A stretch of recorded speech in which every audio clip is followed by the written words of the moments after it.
Hello guys, I hope ko mumeze neza. Uyu munsi rero tugiye kurebera hamwe abantu benshi bakomeje kumbaza ese GitHub ni iki? So ntago nari kugenda mbisobanurira umuntu umwe kuri umwe ngo mbishobore. So byagenda bitwara umwanya munini cyane, niyo mpamvu ngiye gukora iyi video. So abantu benshi rero by'umwihariko aba software developers, aba web developers, aba programmer muri rusange mukunze kumva ikintu bita GitHub, Git and GitHub. Iyo tuvuze Git and GitHub, ibyo ni ibintu bibiri bikoze iki bitandukanye. Yumva Git and GitHub, ibyo ni ibintu bibiri bitandukanye. Nkuko mubibona rero ngewe ndi muri website ya GitHub. Now iyo tuvuze GitHub, first of all icyo ugomba kumenya, GitHub ni urubuga cyangwa se ni website cyangwa se ni ububiko bwo kuri internet, ari byo twita cloud. Aho tubika, so GitHub ni urubuga cyangwa se ni website cyangwa se ni internet storage. Nukuvuga ngo ni urubuga, ni cloud, ni website isanzwe ariko ihostinga cyangwa se ibika code zacu cyangwa se project zacu. Umu software developer, umu web developer, murabizi ko twirirwa dukodinga, dufite ama project menshi muri mu mashini yacu. So aho kugira ngo tuyabike muri mashini zacu, iyi GitHub idufasha kubika project zacu hano kuri GitHub. So nukuvuga ngo GitHub ni software, ni website ushobora kubikaho code zawe. So nukuvuga ngo iki, ariko nanone tutarinjira neza, ikintu cya mbere abantu mugomba kumenya nuko Git na GitHub atari ikintu kimwe nubwo bikorana, ahubwo Git na GitHub bikora iki? Birakorana. So tumaze kumva ko GitHub ari software cyangwa se ari website ikorera online. Ni website yo kuri online nko kwajya kuri YouTube, nko kwajya ku zindi, ariko iyi website yo ibika project zacu.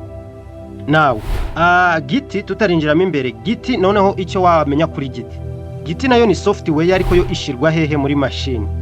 Ni software, urugero uraza hano kuri browser ukandikamo enda Git, nitwandikamo Git, no kuvuga ngo Git nayo ni software cyangwa se website.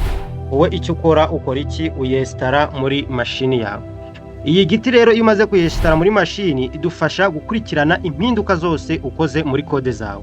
Aribyo twita icyo bita version control system.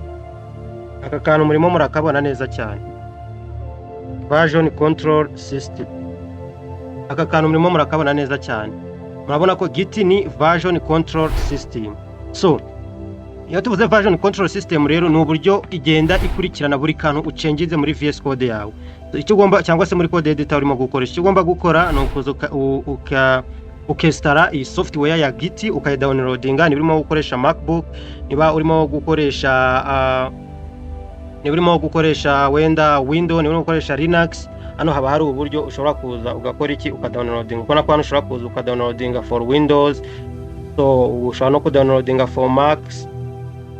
So icyo ukora ni ukuza hano ukandika wenda urugero Git download. Wandikamo Git download, baraza bakwereka uburyo ushobora kuba wakora iki? Wadownloadingamo software yawe. Urakuza hano n'undi hano kuri Git install for Windows. So hano ushobora kudownloadinga for Windows. Niba ufite Mac OS ushobora kuza hano nawe ukadownloadinga ibintu nk'ibyo.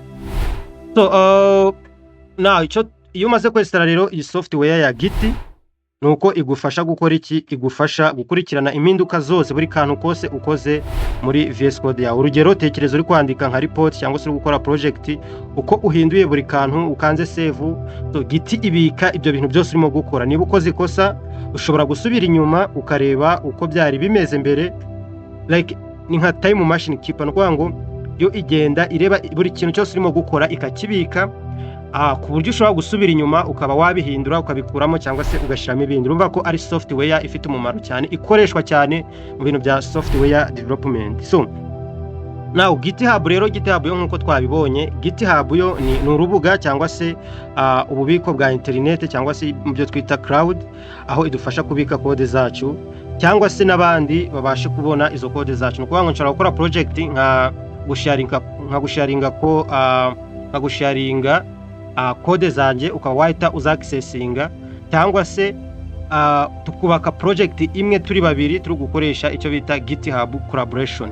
umva ko GitHub ni irakomeye cyane iyo uri mu kazi urimo gukora nka za remote jobs ubugomba nuko ngo nubundi nk'umu software agomba kubuze gukoresha icyo bita Git na GitHub. Urugero rwa GitHub kugira ngo byumve neza nuko ngo Git ni nka Microsoft Word muri computer yawe, noneho GitHub yo ni nka Google Drive aho ushyira nyine za document zawe wamaze kwandika, also ukaba wanazisharinga abandi bantu bakazibona. Now ntekereza ko noneho niba wabyumva gusa utazi ngo Git ni iki, GitHub ni iki, ntekereza ko nawe urimo kumva icyo Git na GitHub ari cyo. So nanone utundi tuntu ntagenda ntababwiye uko Git wenda Git igiraho ibintu bya working directory staging. So okay, niba mushaka kubona full course uko ibintu byose bikora kuri GitHub ndetse na Git, nk'ubu murabona muri machine yanjye mfitemo software bita Git, urabona ko ngiyizana n'aya makomanda yo bita za Git bash, Git cmd, ariko ni ibintu byoroshye by the way, ni ibintu byoroshye kubabizi wenda murabizi. Also ubwo rero murabona ko nkano kuri GitHub yanjye nje hano kuri profile yanjye nkaza no kuri my profile, murabona ko biteho profile nziza cyane, amazina yanjye, tools nkoresha, ama languages nkoresha cyangwa se ama languages nzi. So murabona ko hari ibintu byinshi. Noneho ikindi igaragaza uburyo ukora buri umunsi ku wundi, imyaka wenda umaze urimo gukodinga. Murabona ko hano wenda natangiye gukoresha Git muri 2023. Igenda igaragaza project yawe. Murabona ko kuri Git maze gushiraho project zirenga 100. This is the repository project. Ngo ushiramo project asanzwe n'ibiki, ngo ushobora kuba collaborating n'umuntu. So hano naho ushiraho ifoto yawe kandi imeze neza nuko nayikuyeho kugira ngo bitaza kuderanja, ariko hano naho ushiraho ifoto yawe, ushiraho profile picture yawe kugira ngo ibintu bikomeze bigende neza cyane. So guys, I hope ko mumenye icyo bita Git na GitHub uko bikora nuko bikorana. Ni software ebyiri aho imwe ibika code n'indi ikagufasha kugenda ukora izo project zawe neza. Niba mushaka isomo rirambuye kuri ibi ngibi byandike muri comment. Thank you so much guys.